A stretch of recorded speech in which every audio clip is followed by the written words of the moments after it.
Hey everyone, I'm Kevin with Victory 4x4. In today's video, I'm going to walk you through how to install our roof rack on this 2022 Toyota Tundra.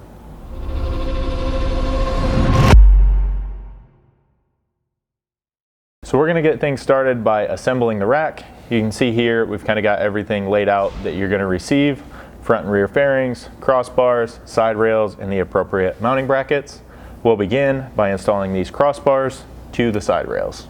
Now, each of your crossbars is going to have a couple slots milled in one end. Those are going to be to slide T-nuts into these channels so you can mount your accessories later on. We typically just make sure those are facing up and all the way to one side. We usually pick the driver's side, but whatever works for you. Now, to secure the crossbar to the side rail, you're going to want to find the 1/4-20 button head bolts and corresponding washers in your hardware pack. With each of these, as they go into the crossbars, we do recommend just a little bit of anti-seize lubricant on each bolt. And then you can stand up your side rail. You'll be installing these into those horizontal slots, and then just kind of grab the crossbar, line these up, and start threading those bolts in by hand. Once you have both bolts started, you can grab a 5/32 hex and then just kind of center the crossbars on the slots for now and tighten these in place. Now you can repeat that same process all the way down one side rail, then just jump to the other side and do the same thing. Now we're going to move on to installing the mounts. You're going to have 4 of these mounts. They are different front and rear, and that's going to be easily identifiable with an F and an R cut into the part number here on the mount. They're also going to have arrows cut into each mount. Those will face forward towards the front of the rack or the front of the vehicle. When you install these to the side rails, you're going to use the same 1/4-20 button head bolts with washers that we used for the crossbars. However, this time you're going to back them up with 1/4-20 serrated flange nuts. So identify your mount, go ahead and slide it down inside of this side rail, and then just install each mounting fastener. Once you have that hardware in place, I'm just going to push this mount all the way down. That way it holds the rack up as high as possible when it goes on the roof of the vehicle, and then we'll just kind of lightly snug them up for now. Now we're just going to repeat that same process here on the rear, just using the mount identified by an R. Then just repeat that same process for the remaining mounts over on the other side. Now we're going to move to the front fairing. So for this, you're going to begin by finding the provided edge lock trim to install along this front radiused edge. When you're installing this, the overall length isn't super critical. You just want to make sure that you get this kind of covering just past each of these points so that it can protect the roof surface anywhere along this front edge. So the way I'm going to do this, I'm just going to place it about 2 inches roughly past that first point and begin pressing it in place. Once you get that leading edge started, you can just kind of work your way a couple inches at a time and press this right up on to the front of the fairing. Once you work your way all the way across and to this remaining point, you can kind of just mark the edge with your thumb about 2 inches past that one. Then go ahead and grab something sharp. A set of tin snips like I have here works really well, and kind of cut off the remaining amount.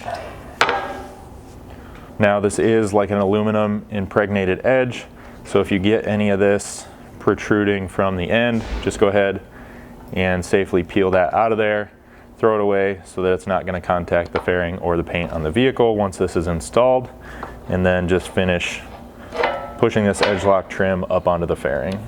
Now with the edge trim in place, you'll simply take the fairing, slide it down between these 2 side rails, and you'll fasten that again using that same 1/4-20 button head hardware. After you get all the hardware started, we're just going to go ahead and pull this all the way back to the highest point in the slots and just kind of snug it in place for now.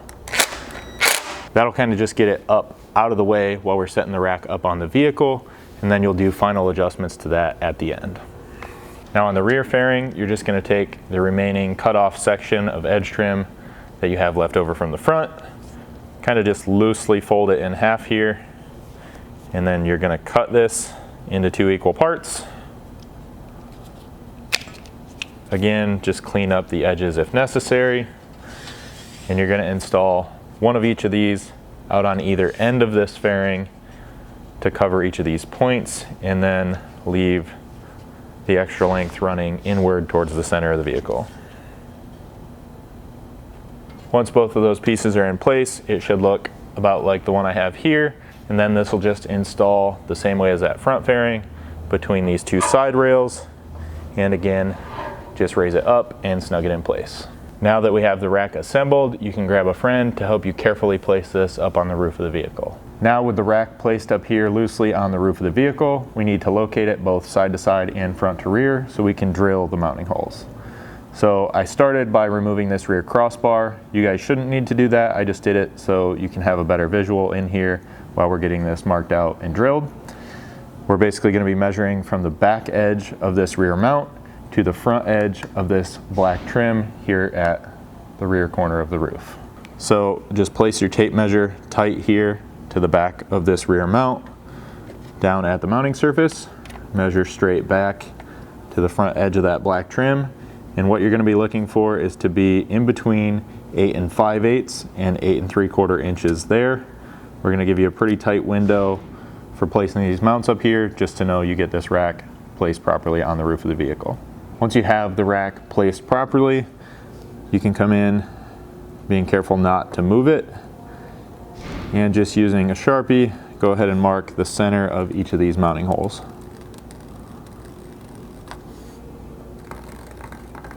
Now I'm going to get these rears fully mounted in place before moving on to the front. That way these can hold the rack secure from front to rear before we move on. Now just in case I didn't mention it before, you'll want to also make sure you're paying attention to the gap here between the inside edge of this mount and the edge of the roof, making sure that's even on both the driver and passenger side as well before you mark these out. Then you can go ahead and temporarily remove this mount.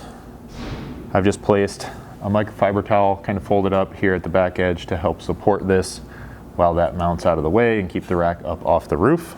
Then using the Sharpie marks we made when lining this up, we can center punch and begin drilling these mounting holes. We'll be drilling these out to accept M6 rib nuts. So for that, you're going to start with a small pilot hole. I have, I believe, an 1/8 inch drill bit here, and eventually open that up using a 23/64 to accept the rib nut. As you can kind of see on each of these, we're going to recommend that you not drill this without a drill stop added to each of these drill bits. Highly recommend having these so that you don't drill too deep, potentially into the headliner or further down into the vehicle, and damage anything inside of there. Now if you've never used these drill stops before, they're fairly simple. You're just going to find the closest size to that 23/64 bit that we'll be using, slide it up no more than 1/2 inch. That should be plenty to get down through this material, but also keep you safe from going into that headliner surface. And then using the set screw typically provided with these, you can go ahead and tighten that up to the side of the bit. If you don't have a set of these and you need to pick them up for this installation, you can get them anywhere online. Of course, Amazon, any of your big local hardware stores are likely going to have them as well. They're not too expensive, so just play it safe and get those for this part of the install. Now lastly, before you drill, just so that you don't get any of these metal shavings down inside of the vehicle where they'd be laying on top of the headliner and such, we are going to recommend grabbing a shop vac. This is where an extra set of hands may help out, just so you can keep 2 hands on the drill, but whatever you're comfortable with so that you can safely get these drilled and keep everything clean. So now that we have those pilot holes drilled, I've switched out to my 23/64, and we're going to follow that same procedure, just carefully drilling these out, being sure to use a drill stop and running the shop vac to keep things clean.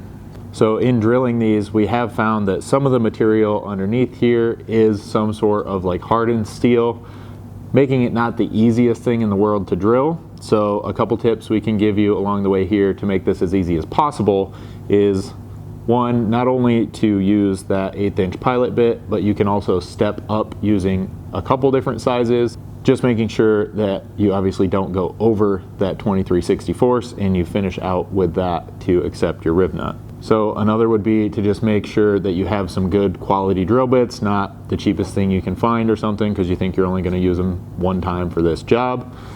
And then just a little bit of cut lubricant of some sort. Obviously you don't want to put too much on because you don't want it dripping down inside of these holes, just like we're trying to keep the shavings out of there. So maybe just a real light coating on the end of each drill bit as you're drilling these holes. So with all that being said, this can be done with relative ease. However, it's just going to take you a little bit of time as you work through it to get all these holes drilled. After you do have the holes opened up to 23/64, you're going to find that the rib nut doesn't drop all the way down in there and seat nice and tight against the metal because of this top little flange on it. So you'll want to take either a 1/2 inch drill bit like I have here, or like this center style drill, which I just like because it kind of drops down into the hole and gives it a little bit of a guide. And you're just gonna drill enough that you're taking kind of just this foam sealant type material and opening it up to look like the one here in the back.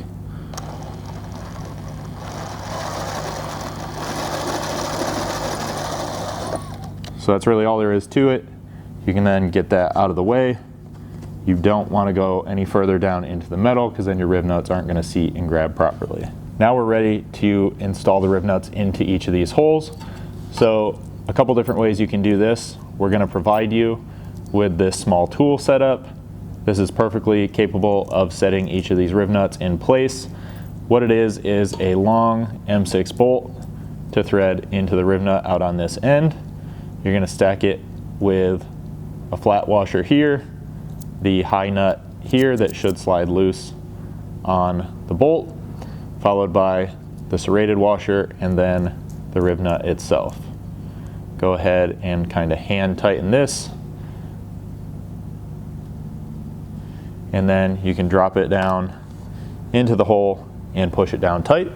Once you feel everything get nice and tight, go ahead and just back that bolt out.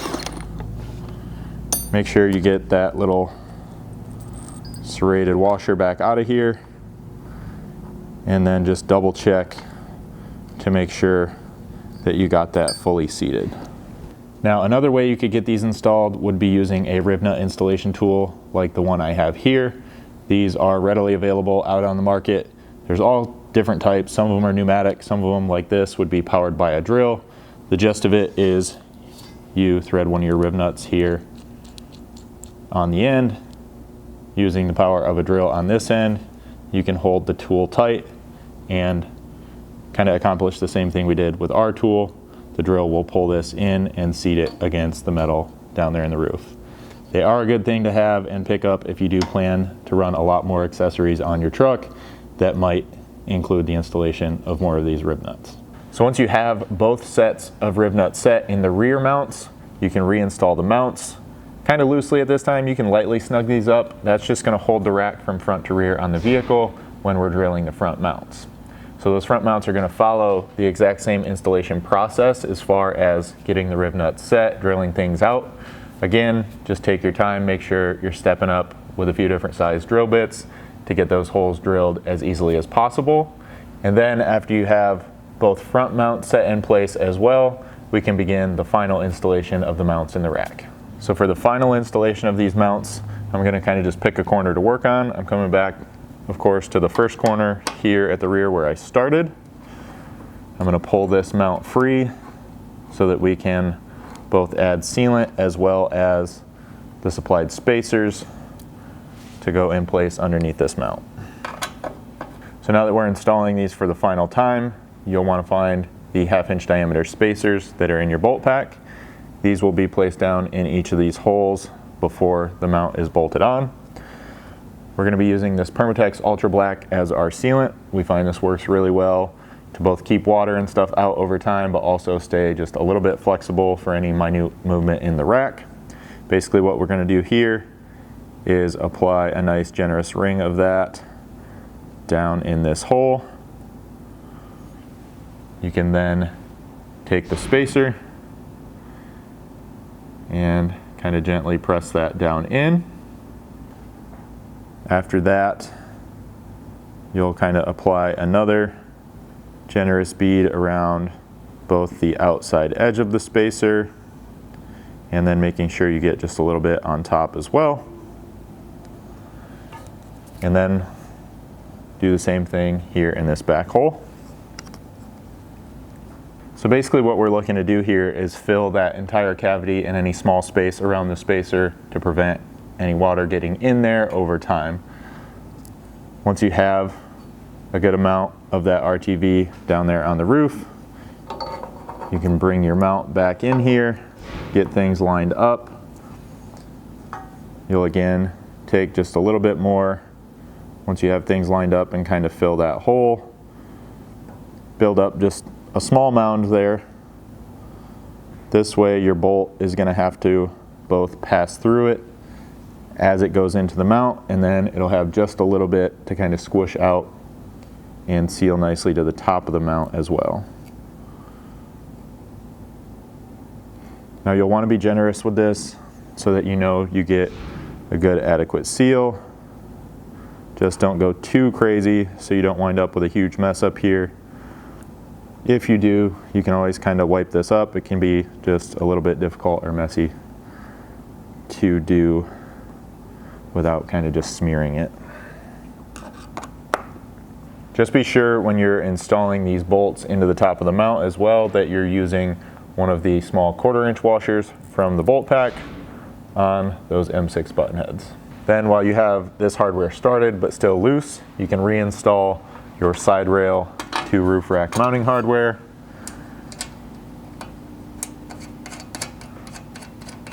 And once you have that loosely in place, you can use a 4mm hex to come in here and tighten these up. Once you've done that, you should wind up with something that looks about like I have here, where you can see a little bit of the RTV coming out of the sides. You know, you got a nice adequate seal there. Then you can go repeat that process one at a time to install the remaining mounts. Now, if you remove this crossbar as well, like I did along the way, go ahead and reinstall that as you're getting these mounts tight as well. At this point, you should have all of your mounts tight up there on the roof. You're gonna wanna come back and loosen this side rail hardware just a little bit so that you will have the adjustability here to set your side rail height. Just a couple things to pay attention to while you're doing this.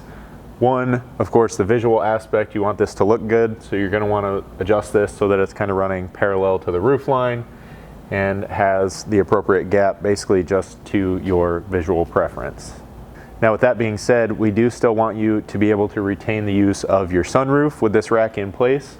And if you're going to do that, you are likely going to have to run this rack either close to or as high as possible here on these side rails and side mounts. So you can go ahead and adjust that up and then very carefully open that sunroof to check your clearance there, making sure that you also account for having gear up there, whether it be a rooftop tent or whatever you're going to put in place, that may cause some minor flex or fluctuation in the height of those crossbars up there. So with ours, and you may or may not be able to see this very well on camera, it looks like the rear is just a little bit low.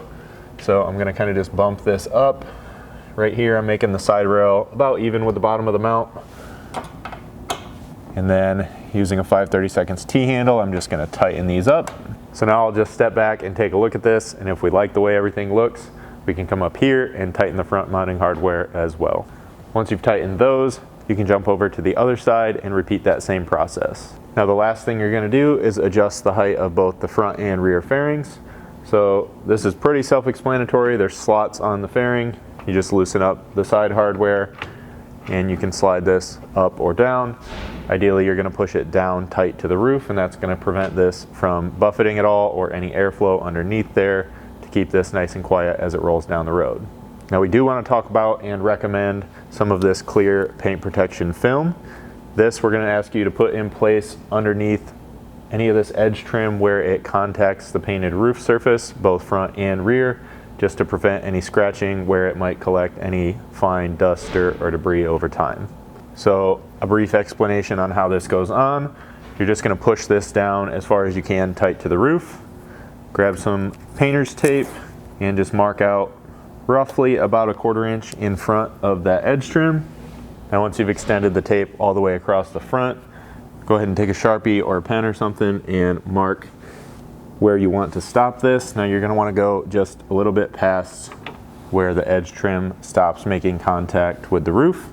Usually that's about in line or just past kind of the points on the front edge of that fairing. After that, you can pull the front 2 bolts on each side and then just temporarily kind of flip this fairing back up and out of the way. Then you just want to be sure before you put this down that you clean this surface. We're just going to be using some simple glass cleaner, just something that's not going to leave a residue or any streaks behind. And then you're going to apply this a lot like you would any vinyl sticker or decal, just starting at the mark here on your tape. You can kind of peel the edge just a little bit to get started. And then ideally you're going to want to have some sort of vinyl applicator or something like I have here. Probably can be done with like a credit card or something as well, but this is going to work just a little bit better.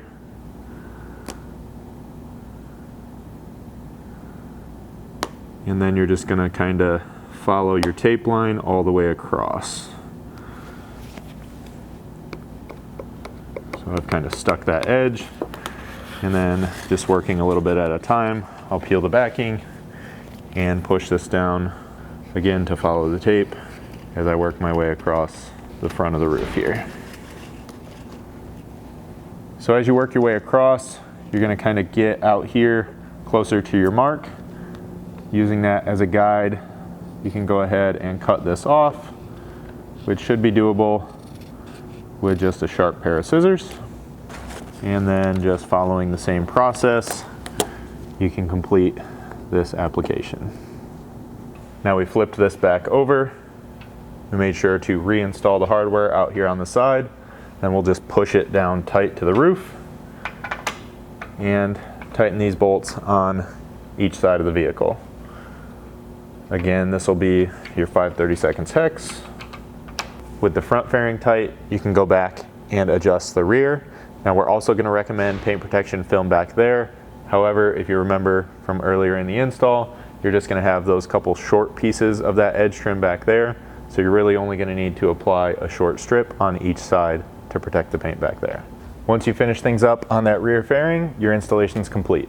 So if you guys have any questions about this installation or any other product we offer here at Victory 4x4, feel free to reach out to us. You can send us an email at info@victory4x4.com or give us a call at 269-459-8447.